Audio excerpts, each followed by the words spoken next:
Hey, everybody, and welcome to another episode of the Disney Resorts Podcast. My name is Kenny Hayes, and I am joined alongside, as always, by the one, the only, Walt Ramirez. Hey, Ken, how are you tonight? Doing good, Walt. So, everybody, in this week's episode, we are going to be wrapping up my trip report from my most recent trip to Walt Disney World. Then Walter and I are going to give our opinions of everything that just came out of D23 regarding the Walt Disney World Resort. And then before we wrap up, this will be our part one of what we think of Saratoga Springs. So we got a good show lined up this week. You should definitely want to stick around and check us out. So, Walt, like I said, a short trip, one of the shortest trips I've ever taken to Walt Disney World, but I had a lot of fun. I ate a lot of food, and yeah, I'm already counting down to my next trip, which I think will be in January. Sounds good. I might join you. We'll see. We'll see how works out. So you mentioned that you had eaten at Aeon Compass, Correct, which is over at the Yacht Club. One of your favorites. Ironically, I did not eat there. That was actually where I stayed most recently on my most recent trip, and I did not have an opportunity to go down to Aeon Compass to experience that. But since you can enlighten us on a dining review there and let us know what you thought. So if you're watching us over on YouTube, we put together a quick overview of the Aeon Compass. This was not my first time at Aeon Compass. Actually, this is probably my, I'm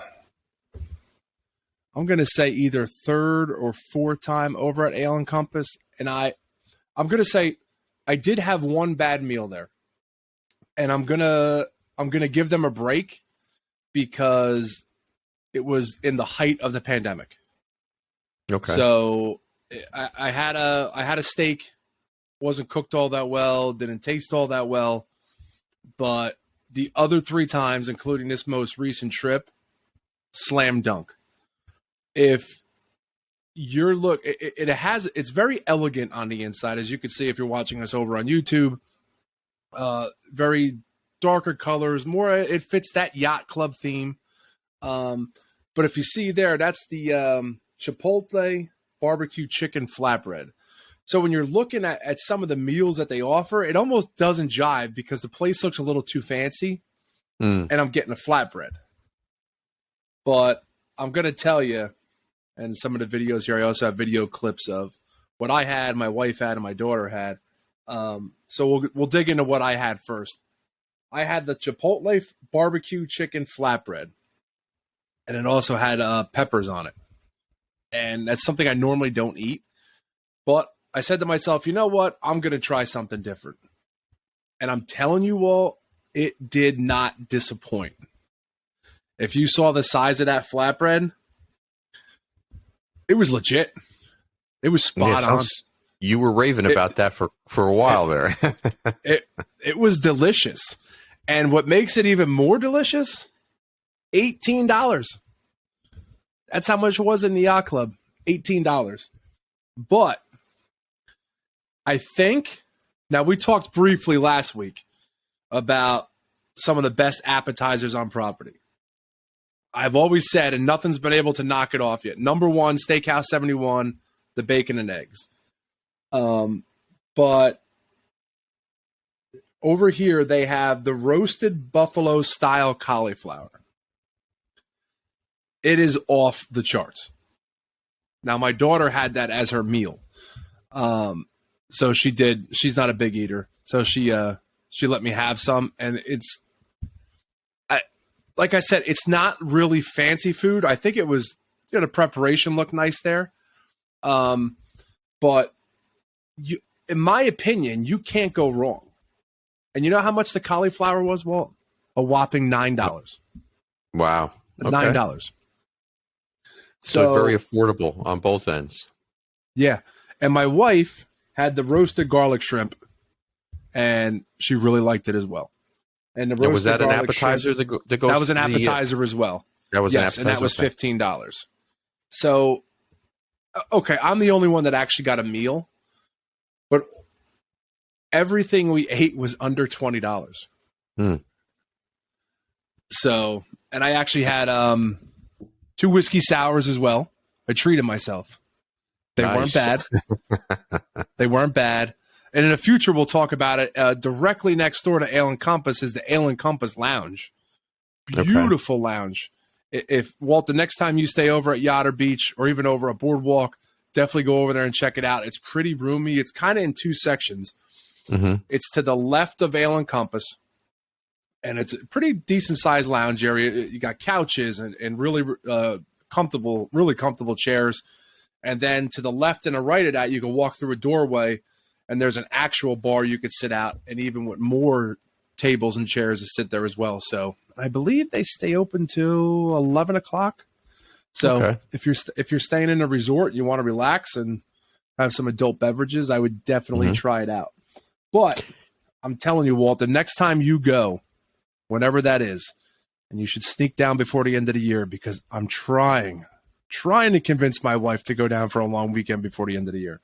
Definitely try Aeon Compass. You cannot go wrong, and especially for the price. You get a lot of bang for your buck. Now, you mentioned that the decor in there is similar to the yacht club, where you have a little bit of a darker decor.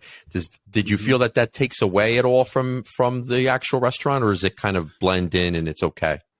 No, I think it blends in because the same decor. It's even darker in the lounge side, which you could expect. It's in a lounge. It's an adult place to go, but it's a lot of those dark navy blues, the darker browns, and it's just it fits that whole yacht club kind of theme. And very similar to their lobby. Very similar to the lobby. Disney did an excellent job when they redid the lobby in that, tying everything in from the lobby to the lounge to the restaurant. Spot on. Excellent job. It's excellent. I love, and I say it all the time, and I will say it for however many episodes we go. One of our favorite places to go sit in the lobby. The lobby furniture is great. It's comfortable. It's all brand new. It's just there's something between the smell of the lobby, those darker colors. It's very elegant. That's how I would put it. It's very elegant. So, yeah, I love it. I'm jealous that I've never stayed there and you have. So, so overall, you were very happy with your meal, and you definitely. I mean, it seems like economically it was a good deal, and you both, everyone in your family had an enjoyable meal there. Yes, you can't go wrong. It thumbs up 3 times. Great, or Aeon Compass from all of us. Now, you also did eat have a breakfast on that trip, and you had a breakfast over at Cape May Cafe, which is a place that we've both had breakfast before. We had breakfast there on the trip that we went together for my wife's 50th birthday. Did you experience anything different on this trip as far as the breakfast? Was it the same, similar, any slight differences at all in the menu, any additions? So the breakfast, I'm going to say it again, for $25 a person, you can't go wrong. Okay, like I said before in previous episodes, if you're looking for the character breakfast, then it's not the place to go. But if you're looking to have a good breakfast for a reasonable price and to be relatively quiet, you don't have to worry about the characters coming up and interrupting your breakfast. Not that that's always a bad thing, because I'm good. Characters are good. But if you're looking for that breakfast where you don't want to get interrupted by Mickey or Winnie the Pooh or Goofy or any one of them, I highly, highly, highly suggest Cape May Cafe. Now, there was one difference, and my family fought me, and I showed them the pictures, and unfortunately, I don't have it up on our platform. You know how they start you off with the coffee cakes? Yes. So, funny story, and I'll jump back to Aeon Compass as well. Aeon Compass has a small section where they have, like, it's off to the side in the restaurant where they have meetings. So if you want to hold a private meeting, you could have it in that portion of the restaurant. This is now the second time in a row when I've dined there that we've got seated in the meeting area. Not a big deal, but I would prefer to be in the regular area of the restaurant, but it's still nice. So then the next day we have breakfast over at Cape May Cafe. And when you go to check in, once you go through the main doors into Cape May Cafe, if you look to your right, it's like a meeting room. It's like I said that morning, it's like a big closet. Lo and behold, that's where they stuck us. So 2 days in a row, I said when we sat down, I says, did we tick somebody off? They keep putting us in the closet.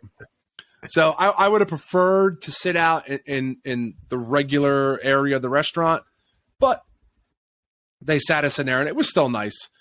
But I was looking around. So, the lady comes over, our waitress, and takes our drink order. And I'm looking around, and I get up. I go get my first round. I had a couple rounds. Don't judge me.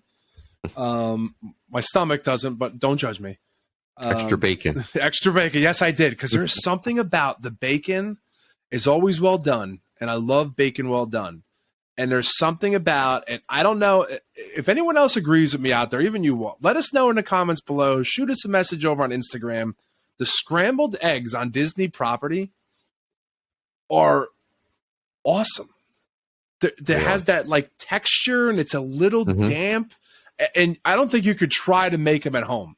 I don't know how they do it. I don't know what the recipe is, but I absolutely love their scrambled eggs. They're not runny. They're solid. Yeah, they're solid, and they're not runny, but there's like a dampness to them because they're not dry. Yeah, you're not dry now. Yeah, they're always spot on with their scrambled eggs. But back to my story, the one thing I did notice, first off, I'm looking around at the other tables. People are sitting down, and they're immediately getting their coffee cakes in that. I did not. I was starting to get upset. So then we get our first plate of food. She brings the drinks over, and I said to her, excuse me. I says, can we get our crumb cake? She's like, oh, I was holding off because I didn't want you to fill yourself up on the crumb cake. I was like, let me be the judge of that. Let me be the judge of filling myself up. I want my crumb cakes. So she brings out the crumb cake, and it looked completely different. It's like they took, like the small dinner rolls, like almost like the Hawaiian dinner rolls. Yes. It looks like they took that, they lather butter on it, and then they put the crumble of the crumb cake on it. That's really strange. Completely different.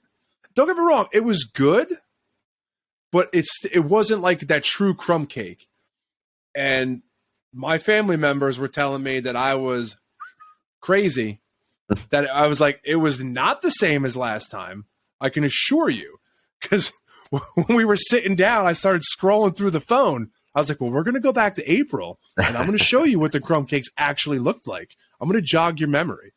So I found the picture, and I said, look at this. That does not match that. I know I'm bougie. I sound bougie right now. But I do. I love me some crumb cake. Yeah, if you're looking forward to it and it's something you enjoy, and it is a tradition that they usually bring it out, to open up your meal, your breakfast, they always bring out the coffee cake first. They brought it out the last time. So yeah, well, that was only my second time, but Walt, she was holding out. She was holding out on my coffee cake. But you are absolutely right. That is by far the best value on property when it comes to a breakfast, a sit-down breakfast, because at $25, you just can't go wrong. It's all you can eat. So you have basically everything to choose from that you would anywhere else. So it is a really good value. Did you feel either at Aeon Compass or at Cape May Cafe any difference in terms of the service? So what I mean by that is we're starting to get back to normal, restaurant levels. And I've noticed in here at home that some places are still not bringing back a full staff. Did you see a full staff, a fully staffed at Aeon Compass and at Cape May? In my opinion, yes. Because I anytime I dine there, in which in a future episode we'll wrap up and we have an overview of Steakhouse 71. All three of those places that we dined at, service was top notch. Top notch. Except She held back my crumb cake. Except for the crumb cakes. Yeah. Other than that, other than the hold back of the crumb cake, yeah. service, all joking aside, Walt, the service was spot on. That's great. It's good to see. Yeah, you never had that gap, that large gap where you feel like, especially at home, like they forgot about me. My drink's empty. They were just back and forth. It was very smooth. The gentleman at Aeon Compass was excellent. He had a great sense of humor. Every couple of minutes, he was coming back. Are you okay? Do you need anything? Very, very, very good. Same with the lady. I know I'm joking with her over at Cape May Cafe, but other than that, she was spot on. I think deep down in her heart, she did not want me to get filled up, and she wanted me to get my value out of the buffet, but I wanted my crumb cake. She was holding out on the coffee cake. She was holding out. But yeah, service was good though, Walt. And the next time you go, hopefully it's the same. Even like I said, we talked about it last episode when I had that issue with one of the polo shirts. Service was great at the front desk too. It did feel, and maybe I got lucky to draw with everybody that I dealt with. It felt like old Disney, where it was they would go out of your way to help you and trying to give you the best vacation possible. So I thanked them for it because they were all spot on. Because if memory serves me, the person who took the tag off your shirt actually had to open up the gift shop, correct? Yes, and like I said in the last episode, if you turn your back to the main desk lobby and look to your left, if you go towards the villas section of the boardwalk, there's a small gift shop there. That gift shop closes at 11. When I went down there, it was about 11:30. So that was my only hope. Or I was going home with a shirt that I couldn't use. And I walked down there and they were so polite. And like I said in the last episode, she's like, this is not the first time this has happened. And this is not the first time I'm going to have to go open up that, grab the key. But she grabbed the key. She walked across the hallway, opened up the store, took the tag off, and I was able to. That's very nice. That was very nice of them. Yes. That's traditional Disney service. So let's hope it wasn't like, continues. Well, what do you want from me? There's nothing I could do. Nope. So let's transition over into some D23 news. So on our last episode, we did not have any insider information. No. And ironically, when we saw some of the news that came out of D23, we were surprised, but also happy that we had discussed on our previous episode some news that hit, which was that Disney now feels a need to focus on Coco and Encanto, and potentially bring those two movies into Magic Kingdom, into a themed area of Magic Kingdom, as well as Disney villains, which we did not talk about because we're not fans of Disney villains. But anyway, but it was interesting to see that they're going to actually spend some time and effort into bringing Coco and Encanto into Magic Kingdom. Now, I don't know necessarily if that's where I would have placed those two movies, but anywhere in Disney World at this point, I'll take. And I was also happy to see that they are considering. I would guess that at some point people are going to be upset about this because people get upset about everything that gets taken away.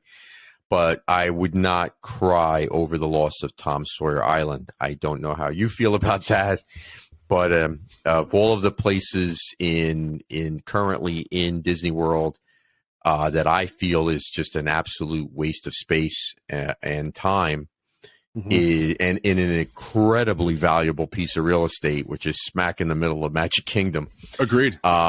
I think that getting rid of that and adding something new there, refreshing that area is a good thing. Well, how do you feel about that? Well, I totally agree, and I was excited to hear it.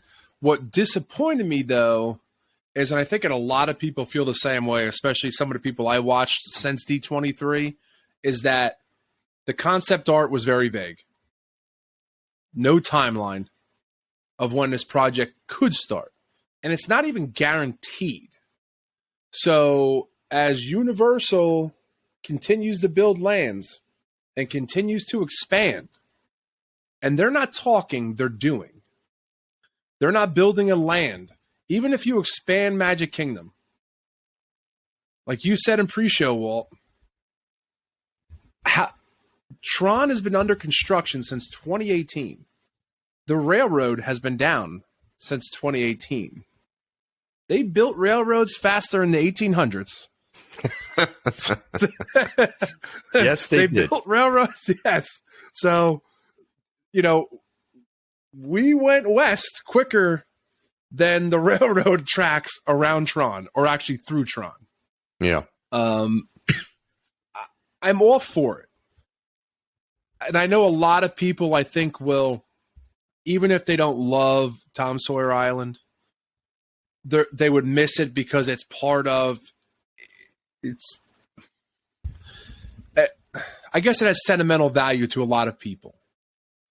But at the same time, like you said, you were talking about crucial real estate, heart of Magic Kingdom. Mm-hmm. And I think what you were reading in your article, and correct me if I'm wrong, is if they eliminated Tom Sawyer Island, they would be able to incorporate the villains in that with the Haunted Mansion. Which correct. I can, yeah. So I'm psyched. Personally, I am psyched. What I am not psyched about is what I said 2 minutes ago. You gave us the most bogus artist rendering. You really can't even make out what anything is. So that's why in good old Disney tradition that they are far out. This is not something you're going to see in even, in my opinion, even 3 to 5 years. It's just not happening that quick. Because if your concept art is like that, you're pretty far ways off. So they are in those very early stages of what do we do with this property and beyond behind it. Mm-hmm. Some of the concept art, and we'll get into that in a minute, but with Animal Kingdom, with Dino Land, was more detailed. So I think in the next couple years, that's more of a go right now than the expansion of Magic Kingdom. And I don't want to get real off topic, Walt, but I do want to ask you this question because you are more of the parks guy than me. I'm more of a resort and, restaurant and lounge. I like to relax more kind of guy there.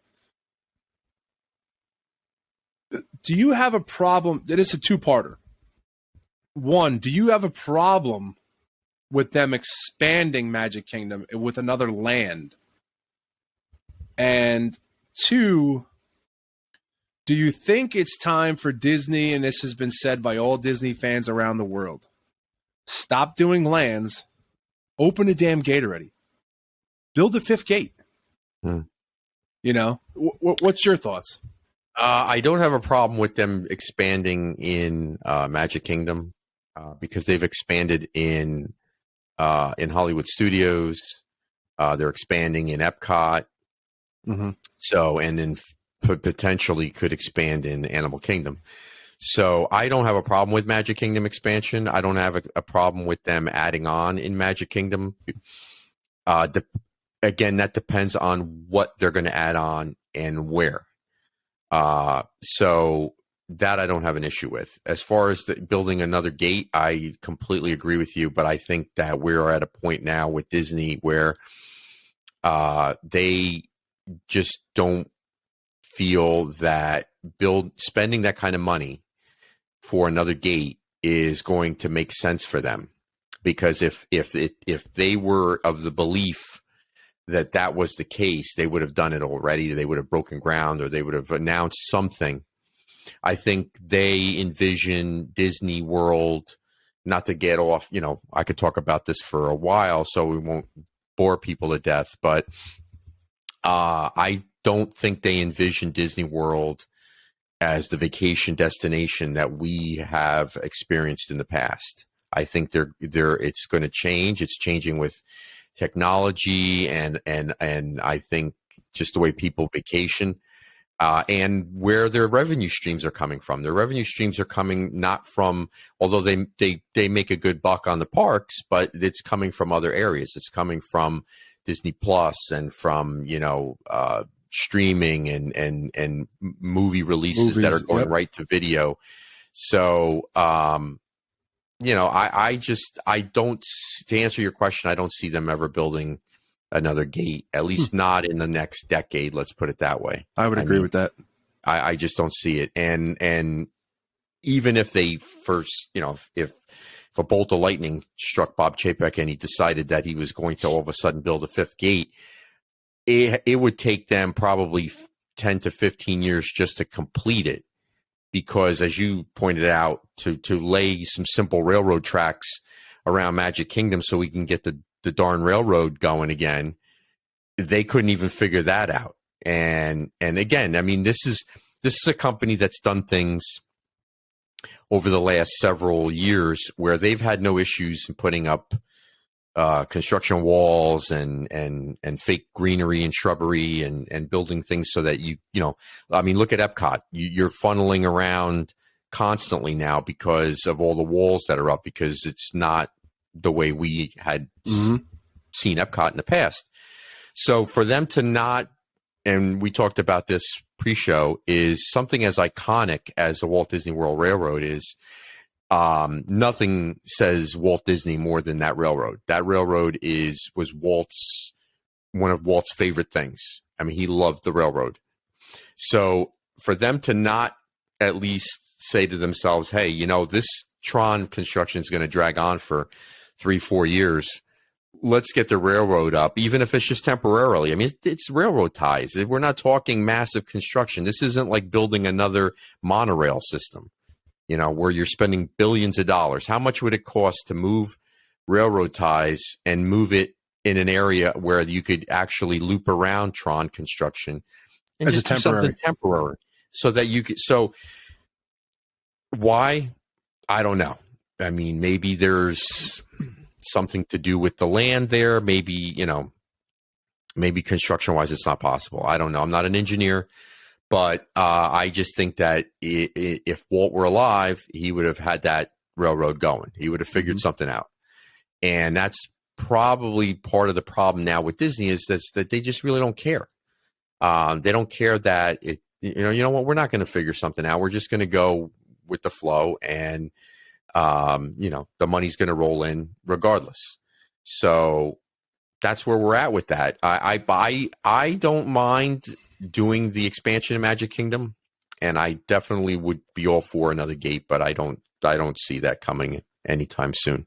But to piggyback off of what you just said, and I do listen to other podcasts, and I do watch other YouTube clips from other channels, and it's been brought up several times already on topics. The essence, what makes, and you don't really realize it. Everyone thinks of Magic Kingdom and, Space Mountain, Big Thunder, all these iconic rides in that, right? There is nothing more iconic than the railroad. When you get off the ferry, when you get off the water taxi, when you get off the monorail, when you heard that bell, when you heard the whistle, and you hear the motor and you hear the steam, and that train is taking off, that is Magic Kingdom. There is nothing more classic than that iconic sound. Yes. And you have gone 4 years. 4 years. And then they hint months ago, oh, they got the train out, they're starting to practice, and they hype everybody up. Well, we're in the latter part of September. And I know some people will look at us and be like, oh, there's Disney people complaining about a train. But if you were a true Disney person, I think you will agree. That is Magic Kingdom. That was Walt Disney. That is a piece of him at that very site. And it's not the same when you get off and you enter that park and you don't hear that sound. Or when you're in the far end and you're in the back corners and you hear the train going by and you hear that voice just a little bit as they're going through their stages. That is part of it. Yep, and absolutely. Other people have talked about it. So it wasn't like me or you thinking, and I know you agree with me, It's not like us thinking like, oh man, I really just missed the train.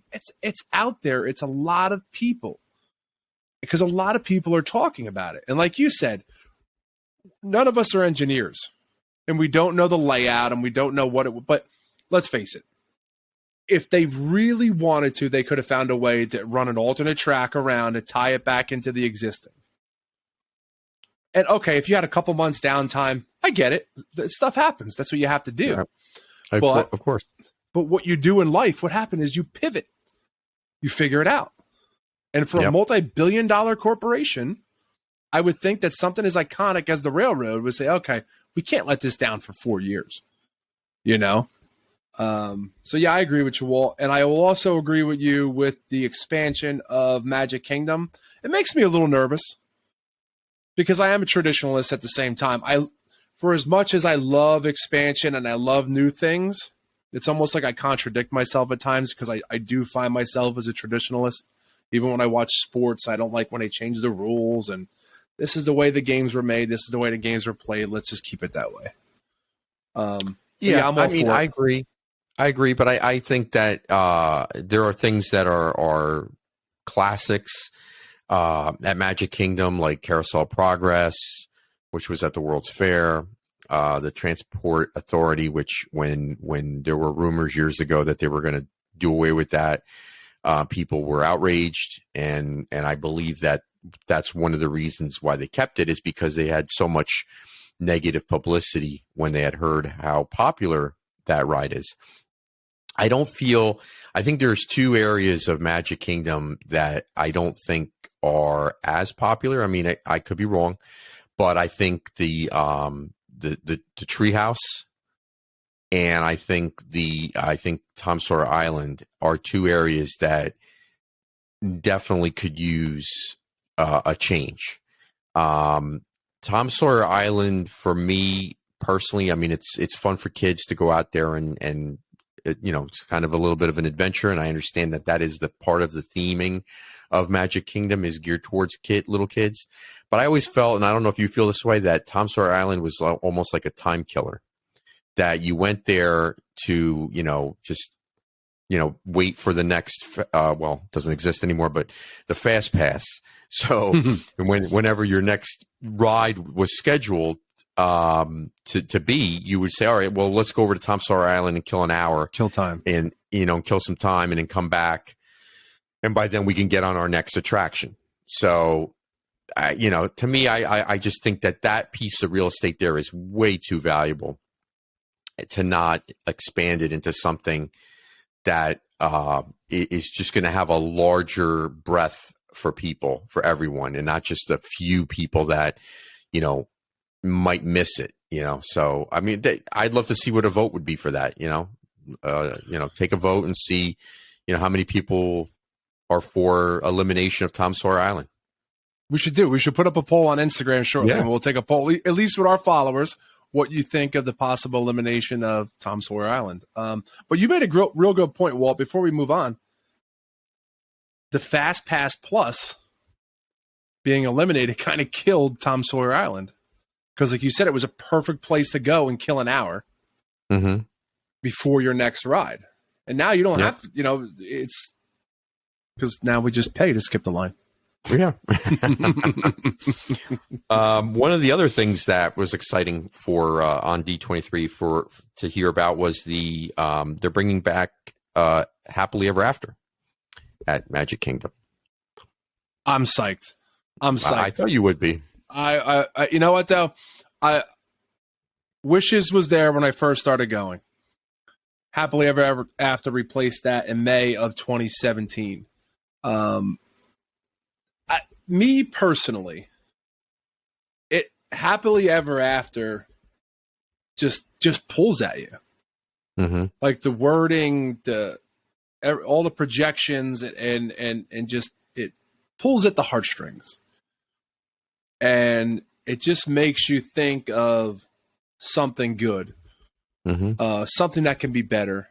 So I was so disappointed when they said that they were eliminating it for Enchantment for the 50th anniversary. And Disney did not say at that time whether Enchantment was here for just the 50th, or would Happily Ever After come back after?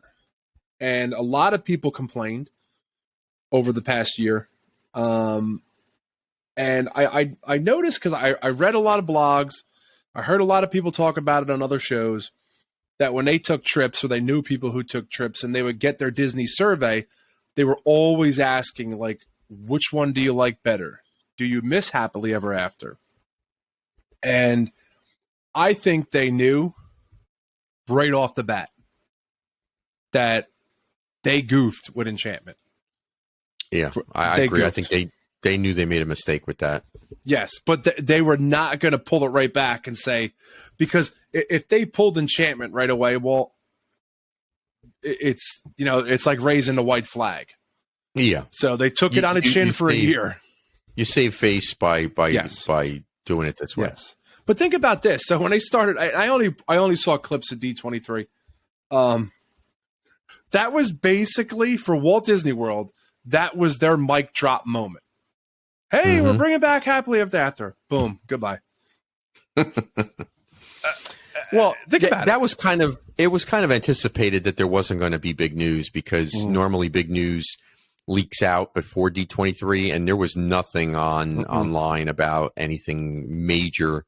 So you kind of expected it to be a kind of a blasé D23.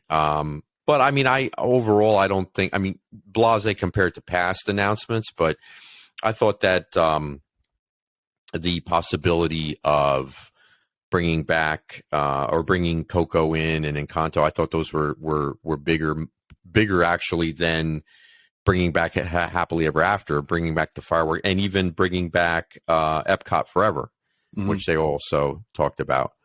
So, everybody gets spoiled because they want to have that massive announcement of something major that you can cling on to for, through the winter and talk about. But I think overall, it wasn't that bad, Well, here, and listen, I was excited when I hear they wanted to, and we'll jump into that in a minute. They want to redo Dinoland. They want to expand in Magic Kingdom.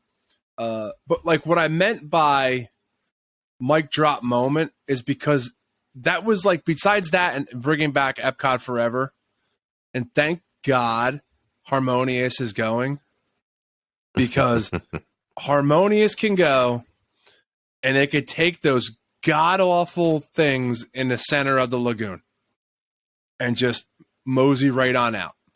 And I only saw Epcot Forever once. I like it.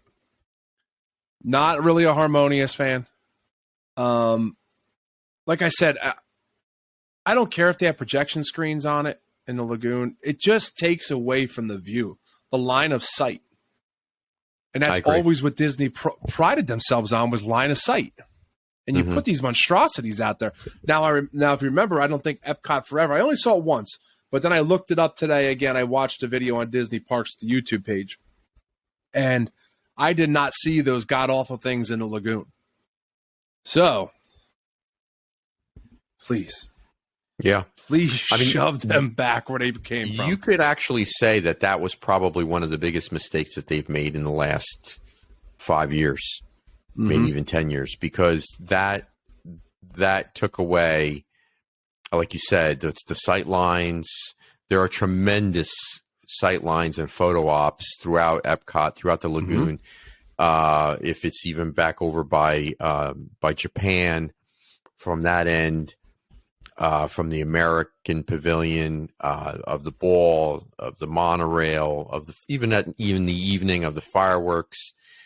And you have these, like you said, these gigantic monstrosities that are in the middle of the lake, and it just it was from the very first day that they put those there, everybody was just taken back by it and like, wow, this is a mess. Now, I had thought, I don't know why I thought this, but I had thought that they were going to bring those, because normally those are on barges. And I always thought, well, they're going to barge them in and barge them out, but then you can't because of the bridge between France and World Show, the rest of World Showcase. So that eliminated that thought process. And then I thought, well, maybe they could somehow lower it into the water. But that didn't happen either. So glad to see that that's a change that they admit and a mistake that they admitted to. Maybe we're turning a corner and they're going to admit to their mistakes and move on from them. Like we all do as adults. We all make mistakes and we move on. And let's hope that they continue to do that, because that's actually a good thing. Well, think about this, Walt. Before we wrap up on the fireworks changes, Epcot Forever was officially listed as retired when Harmonious, because that was that bridged the gap from Illuminations to Harmonious. Because if you do look it up, it was retired. Happily Ever After was never officially retired, so they always left that in limbo. So for Epcot Forever to be officially retired by Disney and to now bring it back.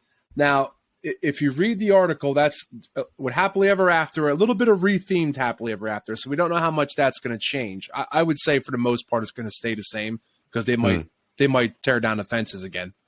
Epcot Forever is supposed to be bridging the gap again, but they gave nothing, like no information on what would come after. So I think, opinion only, if Epcot Forever comes back, which it will in 2023, no date has been announced yet, and people really fall for it and really like it, it's staying. Yeah, they're not even going to waste their time with trying to find another replacement. And Happily Ever After is coming back sometime in 2023. No date yet was set for that either. But it's exciting. But for a fact, in closing, Epcot for Harmonious bombed. It did. And that's why it's gone. Yeah, absolutely.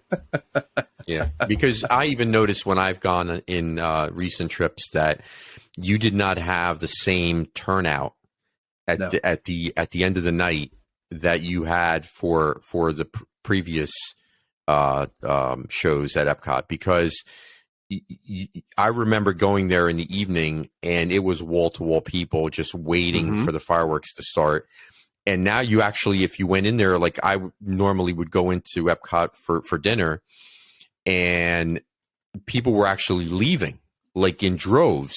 Like you're like, wow, there's this many people leaving, and fireworks aren't for like another half an hour or an hour. And I was just shocked at how many people were leaving the park at the end of the night, not wanting to stay to watch those fireworks. So that, like you said, that's an indictment for that show for sure. I agree. Yeah. Real quick, when I stayed in Boardwalk in April, we left one night during Harmonious, and I could not believe how many people were leaving. We walked through the International Gateway, the line for the Skyliner, and like you said, it wasn't like Illuminations. When Illuminations was going off, that place was packed. I mean, don't get me wrong, it's just like a sporting event. You always have your people that are leaving because they want to funnel out, they want to beat the crowd out. But it was packed. It was an event. And now, come park close, they're like, I'm leaving. Yeah. So I did see a huge difference in that. Yeah. And I think a lot of that also has to do with some folks used to dine in restaurants around World Showcase, and now they've tagged that as an additional fee to that dining experience. So that was another issue. I know you and I have dined at Rose and Crown before and taken advantage of an outside table right up against the fence there to watch the fireworks. Great view. And now you can't do that anymore because now you're paying for the dining experience. So that could be it's a small factor, but it's probably another factor. So we wanted to we're going to transition into giving everyone a review of two-part review of Saratoga Springs, because we really both love this resort, and we really haven't spent enough time on it to really delve into some of the details and some of the the little things involved with Saratoga Springs. So we'll start out with Saratoga Springs. Obviously, is a DVC resort, but it can also be a cash resort as well. I've stayed there on both of those ends. I would say that of all of the resorts there that are, you could say, family-friendly resorts, I think that Saratoga ranks right up there with any of the other DVC resorts. I personally enjoy that resort because of its location and proximity to Disney Springs. And I also enjoy the fact, which is some people do knock it for this, I enjoy the spaciousness of that resort. It is a very large resort. But what's good about having all of that space is that as large as it is, you don't feel ever that you're congested, that you're on top of anybody when you're at that resort. So Ken, let's talk about, I'll let you open up with the check-in process into Saratoga and the lobby area and some of the things in that vicinity that you really enjoy. All right, so if you're watching this over on YouTube, I got a quick overview of just that area of Saratoga, the carriage house, artist palette, and that we'll show that for today. And then in part 2, we're going to dive in our next episode more about the resort itself, the rooms, the amenities, the pools, et cetera, et cetera. So if you're watching us over there, the overview is going to come up shortly. So what I love about Saratoga, and I'm going to piggyback off Walt, I love how big it is. And if you see on the screen right now, the remodeled lobby is absolutely gorgeous. Gorgeous. Now they have a beautiful sitting area there now where the children that used to be the area where the children used to have their TV and that. They now changed that. It's very roomy. It's very elegant. It's not overly done with the horse theme. And I'm not a big horse guy. But in regards to the check-in, since they refurbished it, there's only 3 desks now. When you walk in, if you saw the video to the right, there's 3 desks. That's where you check in now because they want you to check in, through your mobile. But I got to say, though, the cast members there, Walt, are so friendly. I have never had a bad encounter with a cast member there before, which I've had at other resorts. I personally like the layout because I like where you check in. Then between the check-in and artist palette is where your quick service is, your dining location. It's how you get to the turf club, which is your table service, and your gift shop is down there. There's a nice walkway between those 2 areas, and it's connected. You stay inside the whole time. And now, since the refurb, elegant furniture, carpet, you could sit down, you can relax. They have all the tables, have the USB ports, the charging stations, anywhere you want to sit. So if your room's not ready, you could sit there, plug in your laptop, charge your cell phone, relax, kick your feet up. And if you got to wait an hour or 2, it is a great place to sit there and relax. The only thing I do miss, but it doesn't go with the refurbishment. Pre-COVID, they used to have 2 of the massage chairs in that area. So Beth and I all the time, and even when my father came on a couple trips with us, either in the mornings or at the end of the day, you had to gotta go fire off a couple bills and get the body massaged. After a good park day, your legs are hurting, your back's hurting, your neck's hurting. So it was a good place to relax. We go grab a drink and artist palette. You sit in the chair for 15 minutes. But you could not put them in there now. It just wouldn't look right. Right. Very, very, very elegant. I can't say enough about Saratoga. Pre-refurbishment, yeah, it looked nice.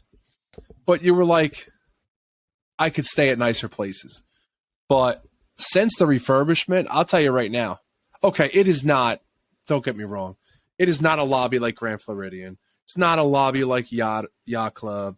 It's not you know what I mean? So everyone take it easy. But it is a very nice lobby. Yes, I agree. And it is severely underrated because of its size. I will say that again and again and again and again. Mm-hmm. But one knock, like you said, Artist Palette I think is good. Artist Palette gets trashed a lot.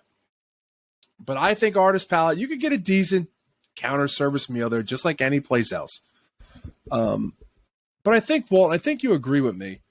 Counter service locations in DVC resorts, or call it the deluxe resorts, are always much smaller than your moderates or your values.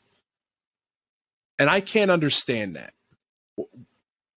Can you come up with anything? The reason for that is because they feel that most people, because dining right, because the DVC resorts, you have which we were just going to talk about, is if you have a one bedroom, you have a full kitchen in a one bedroom. So because you have a full kitchen, most folks may purchase groceries and have their own food. So that could be one of the reasons why you see that in DVC resorts, that they kind of neglect the quick service areas.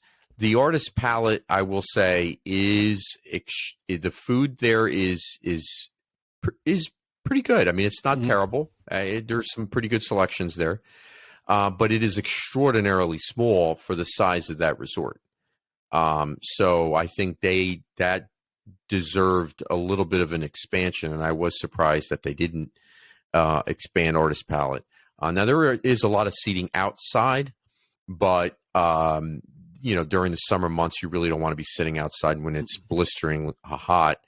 My wife and I love, one of the traditions that we have always done at Saratoga is in the mornings we'll go get breakfast at Artist Palette, and then we'll walk across to the main pool and sit poolside at one of the high tops that they have near the bar. Now, the bar at that time of the morning is obviously closed, so you're not dealing with any issues in that as far as it being crowded, and you could just sit there and listen to the water and the just sounds of the pool in the morning are really enjoyable. So that's something that we usually do. And that picture that you just saw on YouTube were some of the exterior tables that they have up alongside of the building there near Artist Palette. But Kenny mentioned also that there is a seating area inside, but if your room's not ready, you can also come outside and you could sit, like I said, sit poolside. You can come out to that main pool area there right outside of Artist Palette and enjoy the pool bar. And even if you're not a drinker and you don't want to do that, you can sit in one of those exterior tables and just kind of absorb and take in the beginning of your vacation.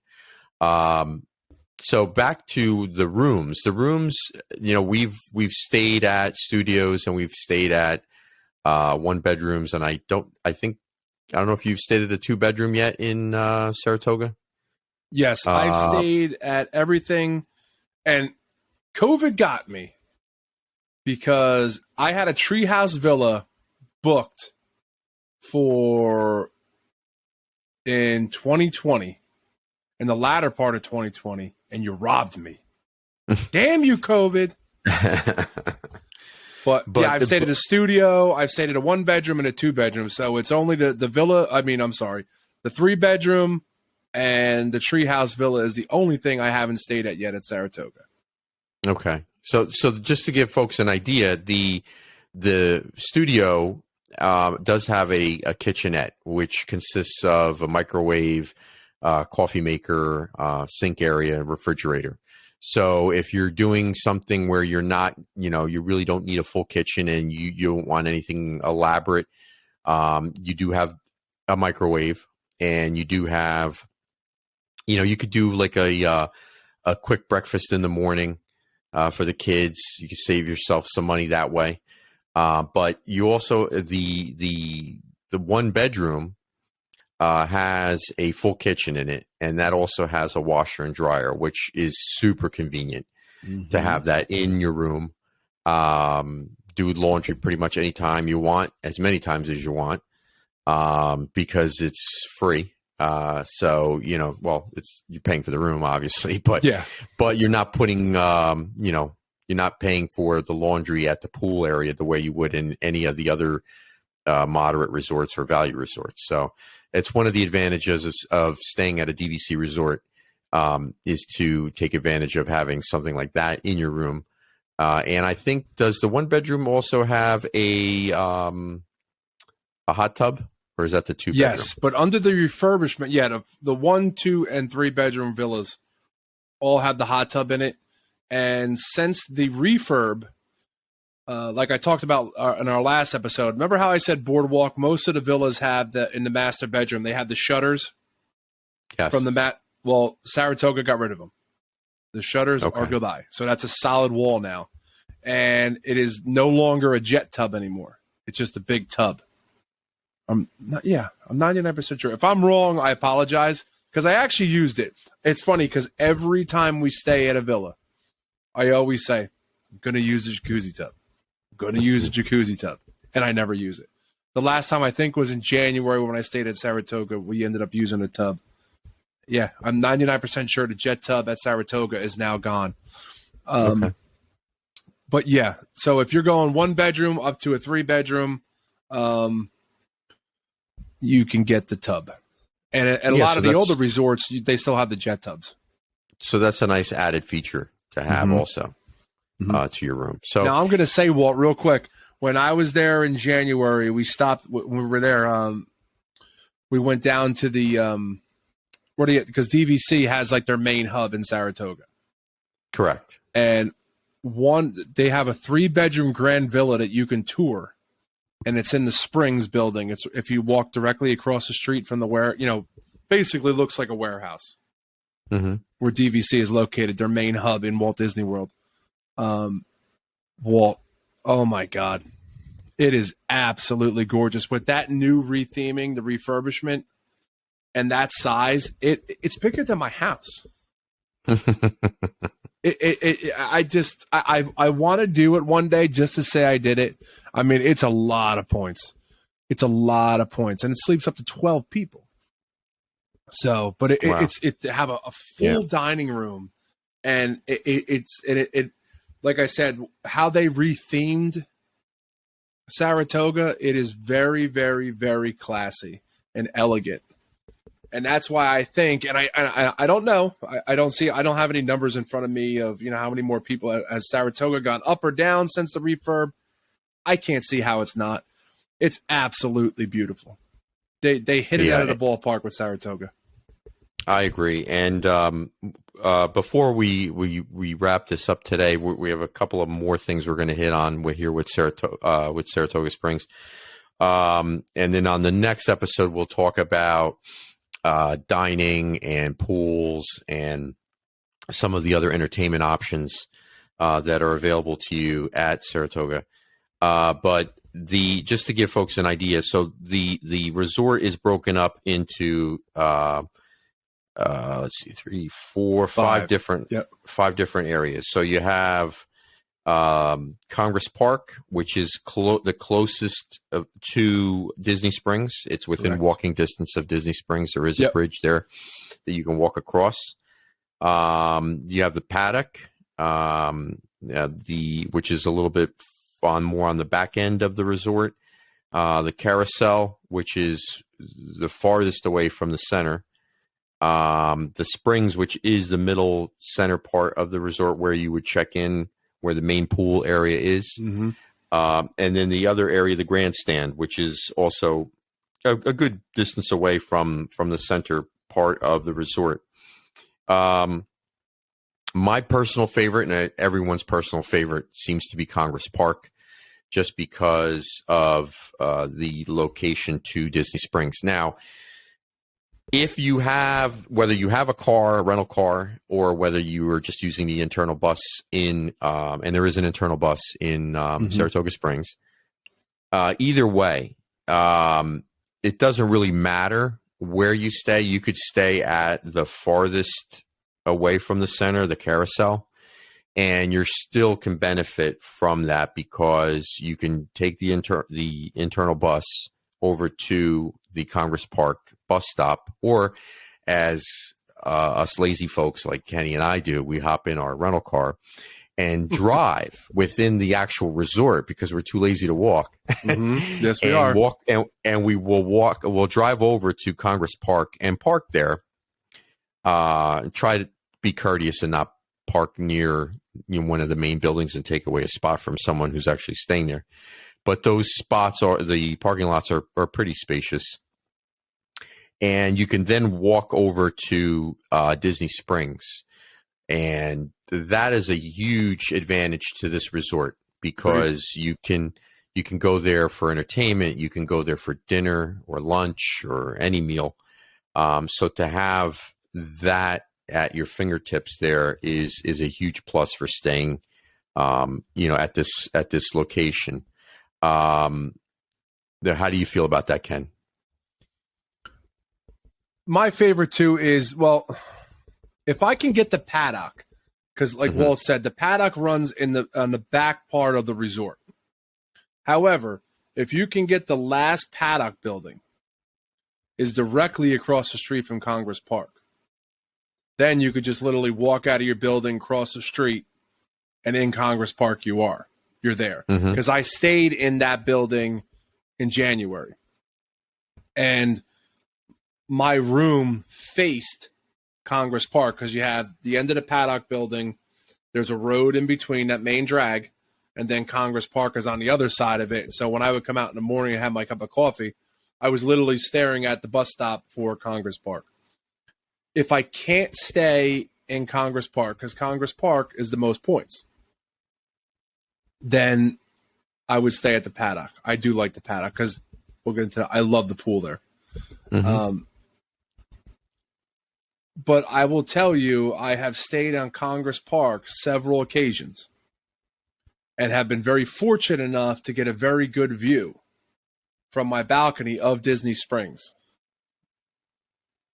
Okay, it's still great during the day, but Disney Springs at night, you sit out on your balcony and you have a glass of wine, a beer, a soda, coffee, whatever you like to indulge yourself in.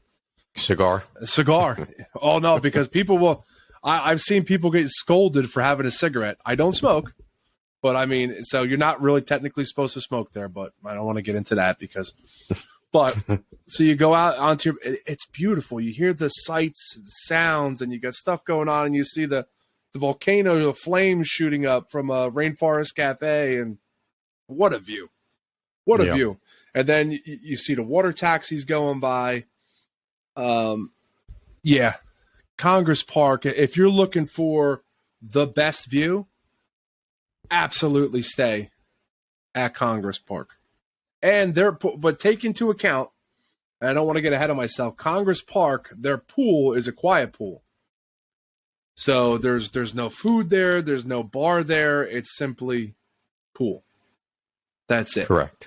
So that's my little bit of a downfall there because it's like the toss-up because I have stayed at Congress Park and used the pool. But I've also stayed at Congress Park, and yes, I'm going to admit it, driven my car across the road to go swim at the paddock. No shame in that whatsoever. I do it too. Guilty as charged. No shame at all. All right. I think this is a good place for us to wrap it up. We will, on our next episode, delve into, we'll talk about the paddock a little bit more. We'll talk about the pool there, the dining options, the main pool, the pool over at the grandstand. And we'll talk about some entertainment options that are also available when you stay at Saratoga Springs. So we'll hit on all of those things and maybe some breaking Disney news if there is any, and we'll discuss a few more things on our next show. Sounds good, Walt. Always a good one. Good show as always. Yep. All right. Take care, everybody. Yep. All right, folks. That's going to do it for this episode of the Disney Resorts Podcast. We hope you enjoyed it. For Walt Ramirez, I'm Kenny Hayes. Take care, everybody.